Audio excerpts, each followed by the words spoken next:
Meus caros, queridos irmãos e irmãs em Cristo, saudações fraternas, saudações cristãs. Como é bom termos esse momento para abrirmos a palavra do Senhor, não é? Extrairmos os ensinos dela, é a voz do Senhor, é Deus falando comigo e com você, e buscarmos a Deus em oração aqui juntos. É um canal da Igreja Presbiteriana Betel de Guarulhos, que tem sido abençoador e nós louvamos a Deus por isso. Nós estamos na série Tipos de Igreja.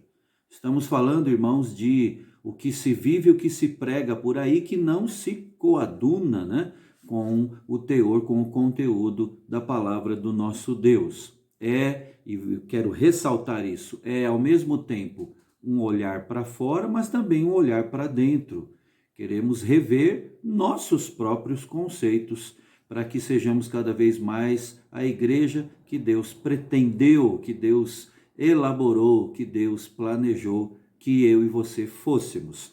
Vamos cantar a um hino, um cântico que tem muito a ver com o nosso tema de hoje. Hoje é a segunda parte das nossas considerações sobre as igrejas da autoajuda. Contrapondo-se ao ensino destas igrejas, este hino do nosso Inário Novo Cântico, o hino 153, Amparo Divino, vai falar do que, na verdade, é a vontade de Deus para nós. Com tua mão, segura bem a minha, pois eu tão frágil sou, ó Salvador. Cantemos juntos, irmãos.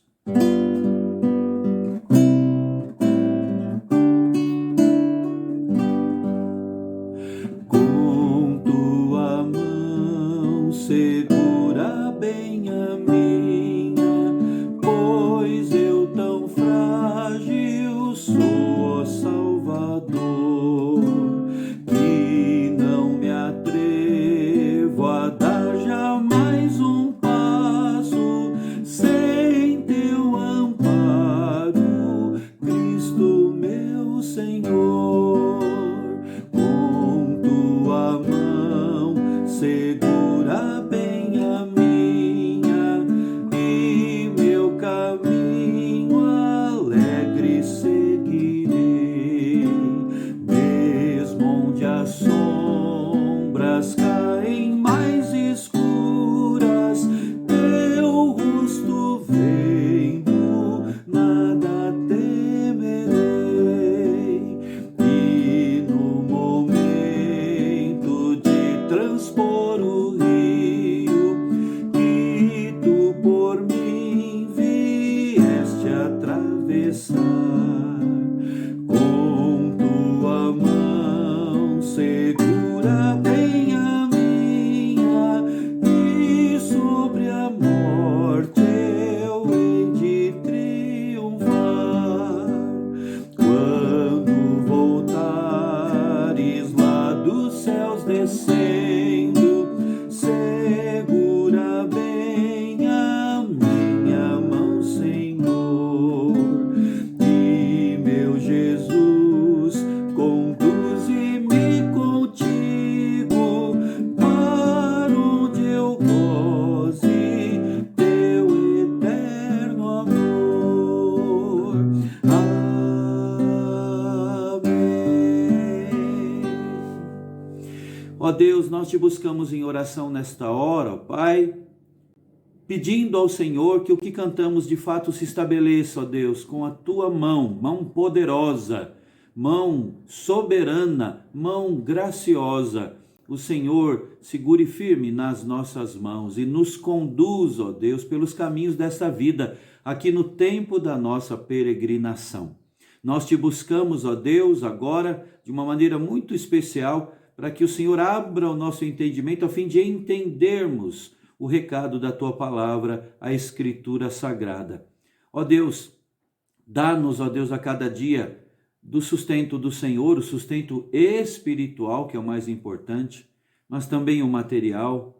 Continue, ó Deus, conosco, nos dando sabedoria e nos dando da tua paz nestes tempos tão difíceis que vivemos. Sustenta as nossas vidas, é a nossa oração, em nome de Jesus. Amém. Amém. Muito bem, meus queridos, vamos abrir as nossas Bíblias agora no Evangelho de Mateus, capítulo 22. Nós vamos ler a partir do verso 34, Evangelho de Mateus, capítulo 22, a partir do 34 até o 40. Mateus 22, 34 a 40, o texto da palavra de Deus que nos diz assim: Entretanto, os fariseus, sabendo que ele fizera calar os saduceus, reuniram-se em conselho. E um deles, intérprete da lei, experimentando-o, lhe perguntou: Mestre, qual é o grande mandamento na lei? Respondeu-lhe Jesus: Amarás o Senhor teu Deus de todo o teu coração, de toda a tua alma e de todo o teu entendimento. Este é o grande e primeiro mandamento. O segundo, semelhante a este, é: amarás o teu próximo como a ti mesmo. Destes dois mandamentos dependem toda a lei e os profetas.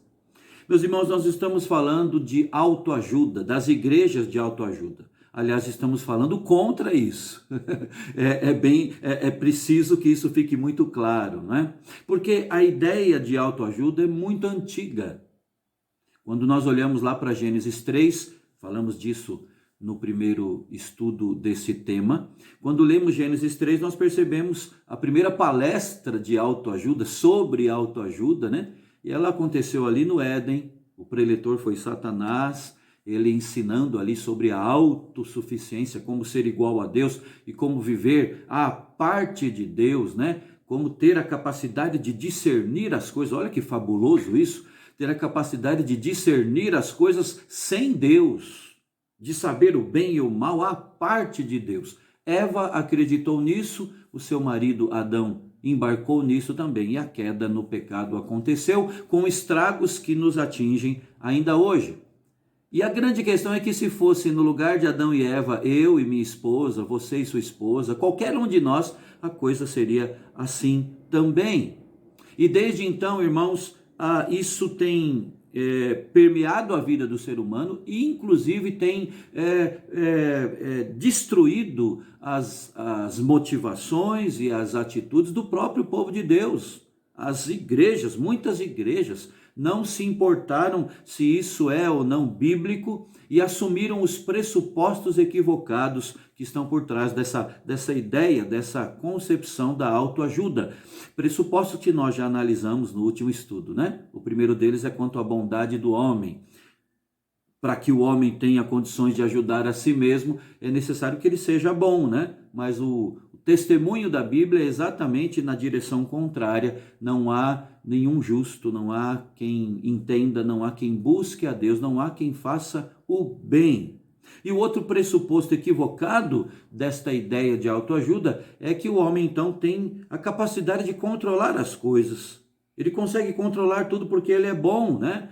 Sendo ele bom, segundo eles pensam, ele tem em si mesmo a capacidade de mudar os vários aspectos da sua vida, obtendo domínio pleno sobre cada um deles, sobre cada área do seu dia a dia. E a gente vê também que o testemunho bíblico caminha no contrário, né? Em oposição a isso. A Bíblia é clara ao afirmar que o homem não tem o poder de controlar nada, nem o dia de amanhã, né? Nem daqui a 5 minutos. É interessante nós abordarmos isso, mas para aqueles que absorveram a ideia da autoajuda, esses textos que falam a respeito disso, eles não devem ser nem citados. Para eles, todo o problema do ser humano reside num fato, é que ele tem autoestima baixa, ele não tem amor próprio. E aqui nós chegamos ao ponto que eu gostaria então de seguir nas nossas considerações sobre as igrejas da autoajuda. O problema central das igrejas que assumem essa ideia é justamente a pregação do amor próprio. E o amor próprio, irmãos, é a raiz de todo o problema do ser humano. Em nossos dias, a palavra amor, você sabe disso, tem perdido completamente o sentido, né? Porque a compreensão do significado está equivocada. É bom lembrarmos aqui, convém lembrarmos do que disse um poeta, né, ao falar sobre esse assunto. Você vai logo se lembrar de quem eu estou falando. Ele expressou a sua compreensão acerca destas coisas, dizendo que o amor não é imortal, posto que é chama, mas deve ser infinito enquanto durar, que seja infinito enquanto dure. Isso se agrava ainda mais, irmãos, quando não há uma compreensão bíblica sobre o alvo do amor, né? Que seja infinito enquanto dure. Que coisa interessante. Mas errada, equivocada. A ênfase no amor próprio como requisito para outras conquistas é difundida por todos os lados. Um outro exemplo disso é a música Eu Me Amo. Aquele que já tem uma certa vivência, né, uma certa experiência de vida, vai se lembrar, é a banda Ultraje a Rigor que gravou essa música ainda na década de 1980. E, como eu disse, serve muito bem para exemplificar isso. Na última estrofe, ali no refrão também, nós temos o seguinte: foi tão difícil para eu me encontrar. Palavras que estão ali na música. Foi tão difícil para eu me encontrar. É muito fácil um grande amor acabar, mas eu vou mais deixar, ou não vou mais deixar eu fugir de mim. Agora eu tenho uma razão para viver. Agora eu posso até gostar de você. Completamente eu vou poder me entregar. É bem melhor você sabendo se amar. E aí vem o refrão: eu me amo, não posso mais viver sem mim. Gente, esse modo de pensar é encontrado também nas igrejas, no meio do povo de Deus. Igrejas que assumiram o dogma da autoajuda, né? No entanto, a Escritura caminha na contramão de tudo isso. Vamos lembrar aqui do texto que nós lemos há pouco. Aqui em Mateus, ao ser questionado por um intérprete da lei sobre qual teria sido o grande mandamento, né? Qual era o grande mandamento, o que Jesus respondeu? Que o principal era amar a Deus de todo o coração, de toda a alma, de todo o entendimento. E que o segundo, semelhante a esse, era amar ao próximo como a si mesmo. E ele amarrou tudo dizendo, né, destes dois mandamentos dependem toda a lei e os profetas. Amar a Deus de todo o coração, de todo o entendimento e de toda a alma, amar ao próximo como a si mesmo. Jesus, repare aqui, ele não fala em momento algum de amor próprio. Ainda que muitos tentem enxergar aqui no texto um terceiro mandamento, né? Mas ele falou só de dois. E uns enxergam um terceiro mandamento aqui demonstrando um total descompromisso com a interpretação do texto sagrado. Não há um terceiro mandamento aqui para amar a si mesmo. O mais espantoso é perceber que o raciocínio de muitos cristãos que pensam assim é semelhante ao autor da música que a gente citou aqui, né? Se alguém não se ama, não conseguirá amar ao próximo. Você sabe que isso é muito comum, que a gente ouve periodicamente mesmo nas nossas igrejas isso. Igrejas que não são, decididamente não são consideradas igrejas adeptas da autoajuda. Mas esse conceito está impregnado. A gente não ouve. Você já não ouviu falar disso? Olha, se você não se amar, você não vai conseguir amar o outro, não vai conseguir amar ao próximo. Como se nós tivéssemos um terceiro mandamento aqui no texto sagrado. Mandamento que não existe. Esse terceiro mandamento não está no texto e não está em lugar algum, em parte alguma da Escritura Sagrada, por uma simples razão, irmãos. O ser humano, por natureza, já se ama demais. E ele não precisa ser estimulado, encorajado a se amar ainda mais. Então, o que nós vemos no texto aqui é Jesus partindo do pressuposto, do princípio, de que esse amor próprio já existe. As palavras do apóstolo Paulo também corroboram com esse pensamento, né? Quando ele estava falando ali do amor que o marido deve devotar à sua esposa em Cristo, ele disse assim: porque ninguém jamais odiou a sua própria carne, antes a alimenta e dela cuida. Então, como a esposa é a sua própria carne, eles são uma só carne, ele deve amar a esposa como ele já se ama. Ninguém jamais odiou a própria carne. Irmãos, quando a Escritura menciona o amor próprio, sempre está tratando como um problema. E aí a palavra de Cristo ao dizer, olha, é para você amar o seu próximo, segundo o grande mandamento, que junto com o primeiro, amar a Deus, dependem toda a lei e os profetas, né? Esse segundo mandamento, Jesus disse, olha, é para amar o próximo como você já se ama. Não é uma ordem para se amar, é uma constatação, você já se ama naturalmente. Assim, ame o seu próximo. Então, quando, repito, a Escritura Sagrada fala do amor próprio, quase sempre está tratando como um problema. Por exemplo, Paulo escrevendo a sua primeira carta a Timóteo, 1 Timóteo capítulo 3, Paulo diz ali, sabe porém isto, nos últimos dias sobrevirão tempos difíceis, pois os homens serão egoístas. E a versão corrigida traduz assim, pois os homens serão amantes de si mesmos. Amantes de si mesmos. E isso não é apenas nos últimos dias, nos tempos que nós vivemos, mas desde o começo, né? Nos últimos dias isso vai ficar ainda mais ressaltado, o que nós temos ali no texto, nas palavras de Paulo a Timóteo. Agora, a despeito disso, várias publicações cristãs e inúmeros pregadores têm afirmado enfaticamente que o homem deve amar a si mesmo, que o grande problema do ser humano é esse, como já dissemos, é o problema da sua baixa autoestima. E com isso ensinam que o ser humano precisa fazer justamente aquilo que a Escritura aponta como sendo um dos grandes males desses nossos últimos tempos, irmãos. Veja que estamos pisando aqui num terreno perigosíssimo.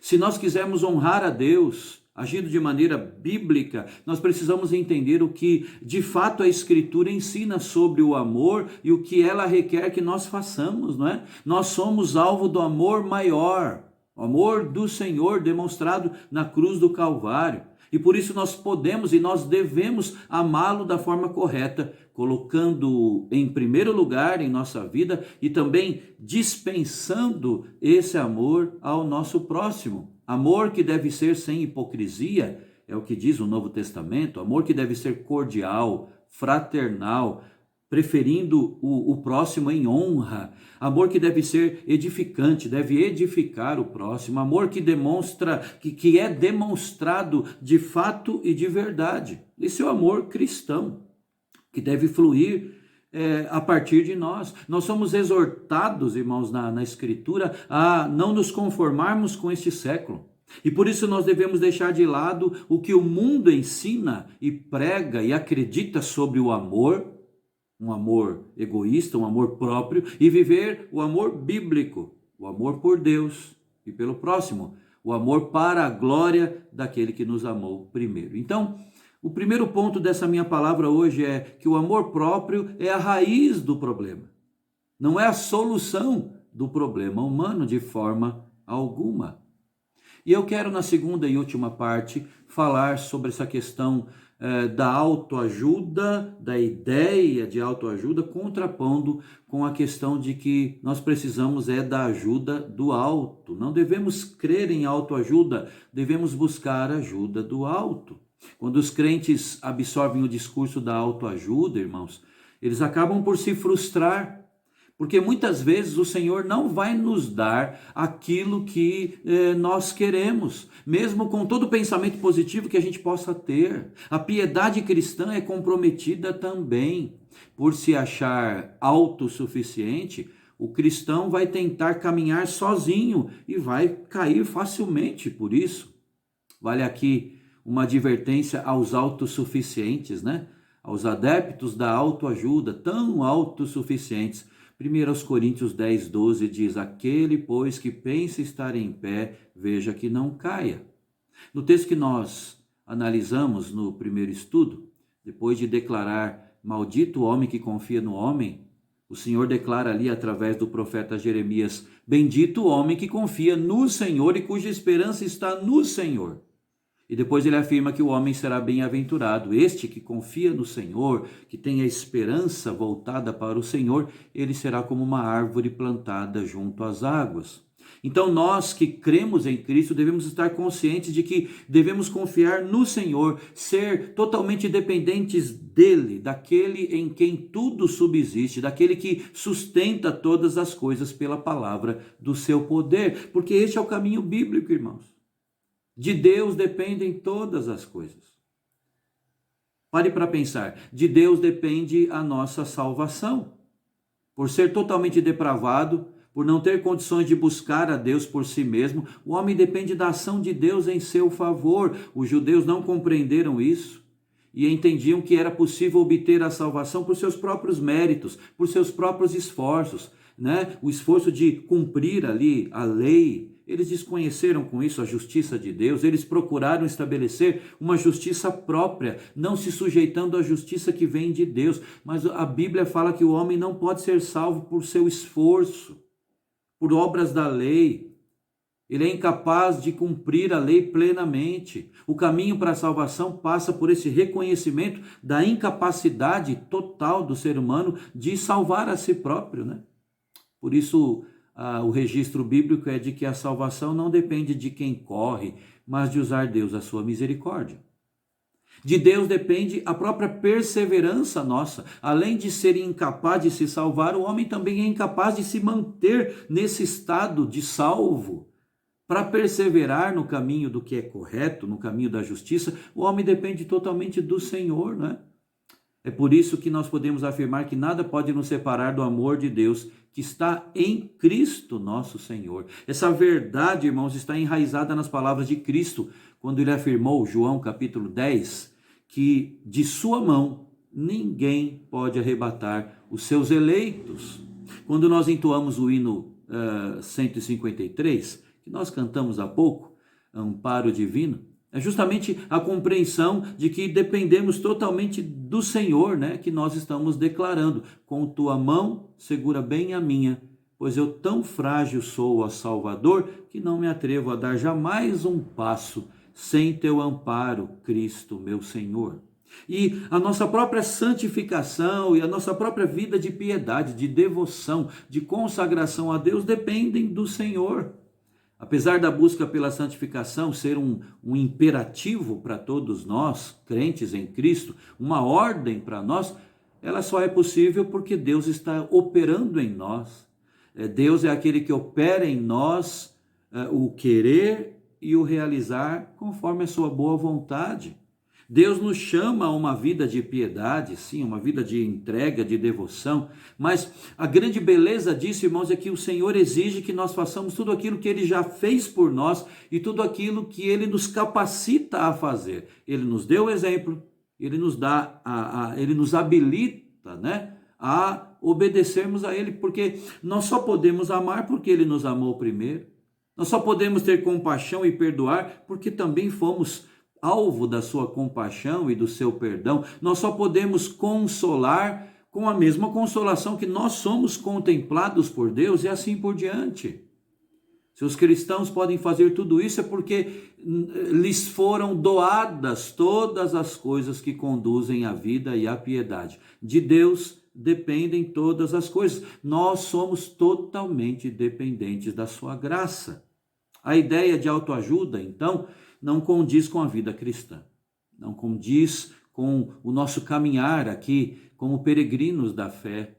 São conceitos totalmente opostos entre si, porque o cristão é chamado a negar a si mesmo para seguir a Cristo. Como é que ele pode crer em autoajuda então, né? A sua suficiência não está nele próprio, está na pessoa bendita do nosso Redentor, o Senhor Jesus Cristo. Então, ao invés de autoajuda ou de autoestima, o cristão deve ter uma alta estima por Cristo, como afirmou Paulison, né? A autoestima por Jesus é que dá resultado. Nós devemos lembrar, irmãos, que sempre tudo aquilo de que necessitamos está nele, está em Cristo, e a nossa convicção deve ser a mesma de Davi, que no Salmo 54, verso 4, declarou: eis que Deus é o meu ajudador, o Senhor é quem me sustenta a vida. Sonde então o seu coração, a sua mente, a sua motivação, as suas ações e verifique se você já não foi seduzido pela ideia da autoajuda, pelo conceito de amor próprio tão comum nos nossos dias e muitas vezes tão presente mesmo no nosso meio como crentes em Cristo. Se essa ideia já está permeada aí por você, permeando você, ou melhor, dizendo, se essa ideia já seduziu você, confesse isso ao Senhor, viu? Confesse essa falta, submeta-se ao senhorio daquele que dirige todas as coisas, do qual todas as coisas são dependentes. Busque ao Senhor e nele forças para cumprir aquilo que ele ordena.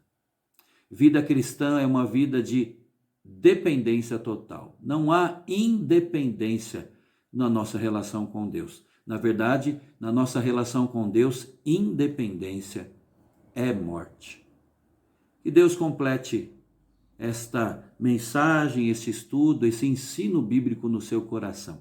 E agora nós teremos aquele momento em família para orarmos, E eu quero até aqui aproveitar e dizer que você que pode, que tem um tempinho nas tardes, de cada dia, que você esteja conosco. A partir da próxima sexta-feira, dia 1º de outubro, nós teremos no grupo de WhatsApp da Betel, ali das 15 às 16 horas, é a hora nona, tirando esse termo de Atos capítulo 3, nós teremos um momento de oração. Não teremos mais um grupo à parte para isso, mas usaremos ali, ou daremos prioridade ali das 15 às 16 horas, nesse grupo, a oração. Até porque todos nós colocamos os nossos pedidos de oração ali, não é? Então você que tem esse momento, que pode parar para se dedicar, sempre vai haver alguém coordenando, mas você vai ter a oportunidade de gravar a sua oração, mandar ali a sua oração em áudio, ou se você quiser escrever ali a sua oração, colocar os seus pedidos, é a Igreja Betel em oração. Essa é uma iniciativa das nossas irmãs da SAF, Sociedade Auxiliadora Feminina, que com muita alegria nós estamos abraçando, tá bem? Deus abençoe a todos, até o nosso próximo estudo, se assim Deus permitir.